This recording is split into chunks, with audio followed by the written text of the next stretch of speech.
अस्सलामु अलैकुम वरहमतुल्लाहि वबरकातुह। आज बहुत ही एक प्यारी सी कहानी लेके मैं तुम्हारे सामने आया हूँ और ये ऐसी जो है तुर्क का अफ़साना है, तो बड़ी ही प्यारी चीज़ है। आप इसको सुनना और इस पे ध्यान देना कि किस तरीके से ये चीज़ें दुनिया में होती हैं। कि तीन बच्चे थे और एक आदमी यानी बच्चों का बाप और एक औरत यानी बच्चों की अम्मा। ये बहुत गरीब थे, बहुत गरीब। इनमें से इनके वालिद जो थे बीमार थे और इनके वालिद बीमार थे तो घर का जितना भी पैसा था इनके वालिद के इलाज में लग रहा था, इनके वालिद के इलाज में यानी वो बच्चों के अब्बा के इलाज में। और जितना पैसा था सारा पैसा खर्च होता चला गया, मगर उनके इलाज होते होते उनके बीमारी में कुछ भी बदलाव नहीं आया, यानी बीमारी सही नहीं हुई। और एक दिन ये हुआ कि वो बीमारी के चलते इंतकाल कर गए, मर गए। ठीक है ना, इंतकाल कर गए। उनकी जो है सारे जो चीज़ें होती हैं रिवायत के मुताबिक वो सब चीज़ें करी गईं और उन्हें दफनाया गया, कफन दिया गया, सब चीज़ हो गया। ठीक है, अब वो बहुत गरीब लोग थे, वाकई ज़रूरतमंद लोग थे, परेशान हाल लोग थे और उनको बहुत ज़रूरत थी, तंगदस्त लोग थे, उनकी मदद करना बहुत ज़रूरी था। मगर बाप के जाने का गम बड़ा ही सताया उन्हें कि अब क्या होगा। तो अब घर में जो भी थोड़ा बहुत सामान था उसको बेचकर उन्होंने अपना गुज़र बसर शुरू किया। मगर उससे पहले क्या होता, जब मैयत होती है घर में तो 2 से 3 दिन खाना आता है घर में, आस-पास वाले पड़ोस वाले खाना भेजते हैं। तो हुआ ये कि पहले दिन किसी ने खाना भेजा तो बच्चों ने भी खाया, उनकी माँ ने भी खाया, अल्लाह का शुक्र अदा किया। तो 2 से 3 दिन तक तो खाना आया, मगर चौथे दिन खाना वो गरीब के घर में नहीं आया। तो बच्चा सोचा कि शायद खाना आता है और हमें भेज ही रहे हैं लोग, बच्चे को क्या पता।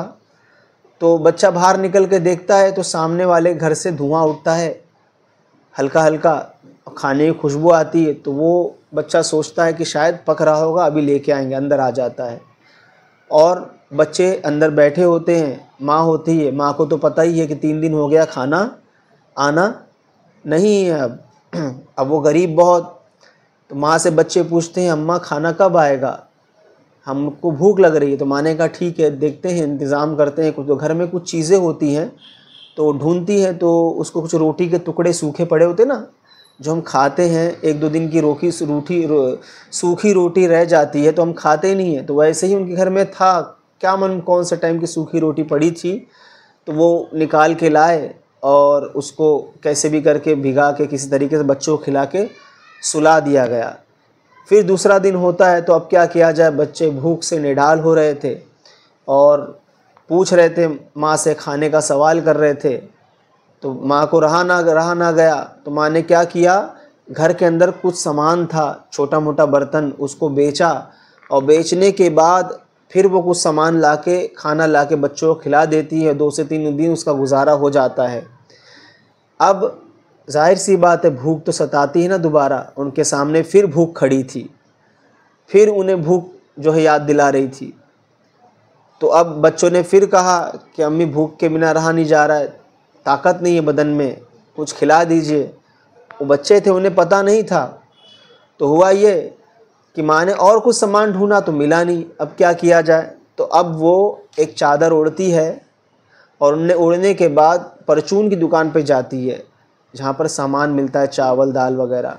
और वहाँ जाने के बाद परचून से कुछ मांगती है कि मुझे कुछ थोड़े से वक्त के लिए उधार कुछ सामान दे दो, मैं पैसा लौटा दूंगी। परचून ने कहा उधार तो नहीं है, और 2-4 बातें और उल्टी सीधी सुना दी। वो बेचारी लौट कर आ गई, घर में देखा तो बच्चे भूख से निढाल थे और बड़ा लड़का भूख के मारे, पेट खाली होने के मारे, खाना ना मिलने की वजह से बुखार आ गया उसे। और बुखार आने की वजह से वो चारपाई पे लेट गया और 2 से 3 दिन गुजर चुके थे, उनको लोग खाना नहीं खाए थे, तकलीफ़ में गुजर रहे थे, बहुत ज़्यादा तकलीफ़ में थे। अब बच्चा भूख के मारे चारपाई पे लेट गया। छोटी एक और बच्ची थी 5 साला, वो अपने भाई के पैर दबाती नन्हे नन्हे हाथों से। माँ पानी की सर पे पट्टियाँ रखती ताकि बुखार कम हो जाए। अब जिसके पास खाने के लिए ना हो तो जाहिर सी बात है दवा कहाँ से आएगी, कोई पूछने वाला नहीं, सफ़ेद पोश लोग थे। तो बच्ची माँ के कान में जाके कहती है, अम्मी भाई कब मरेगा? तो माँ ने कहा, बेटा तू ऐसा क्यों कह रही हो, भाई कब मरेगा, ऐसा ना हो। तो बोले तुमने क्यों कहा ऐसा? बोले अम्मी अब्बू मरे थे तो खाना आया था ना, अब भाई मरेगा तो खाना आएगा ना। माँ चीखें निकल गईं, माँ रोने लगी।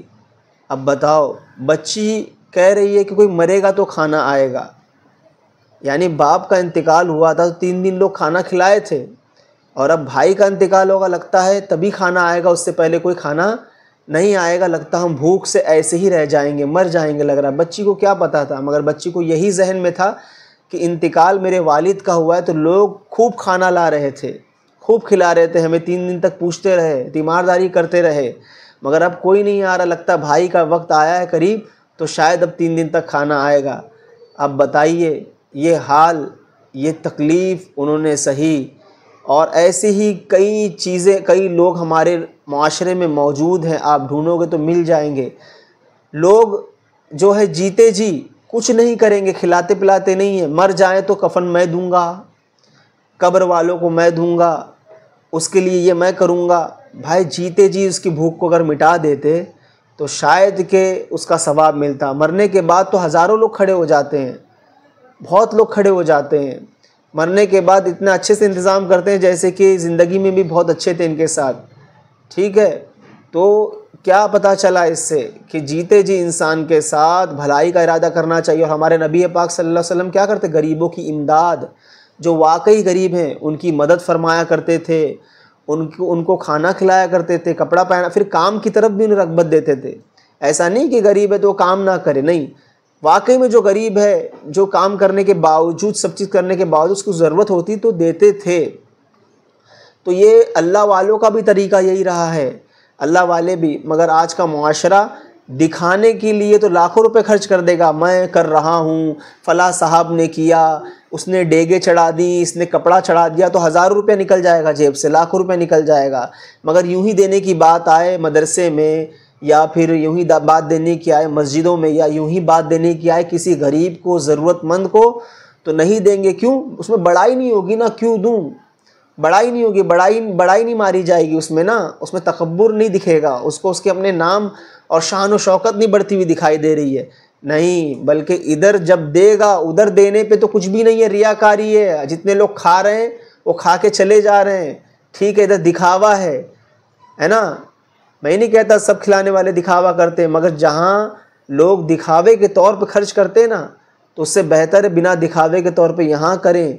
अल्लाह ताला मजबूरों की मदद करने की वजह से ना बीमारियों को टाल देता है, गुनाह मिट जाते हैं, उनकी परेशानियों को उनकी परेशानी दूर हो जाती है, समझे। यहाँ वहाँ हम हर जगह इलाज कराने जाते हैं, बल्कि इलाज अपना करने का, बरकत हासिल करने का तरीका एक ये भी है कि हम अपने आस पड़ोस में देखें कौन कैसा है, उसकी मदद करें, कम से कम उससे मिलें, और उसकी परेशानी वाकई में है तो जितनी ताकत बन पड़े, अल्लाह ताला ने जो कुछ अता किया है उस अता से अल्लाह ताला की उसकी इमदाद और मदद करें। इंशाअल्लाह अज़्ज़ वजल अल्लाह ताला दुनिया में ही इसका सिला अता फरमाएगा और आखिरत में तो बेशुमार दौलत अता फरमाएगा। अल्लाह ताला हमें इस पर अमल करने की खूब तौफीक अता फरमाए। अस्सलामु अलैकुम व रहमतुल्लाहि व बरकातुहू।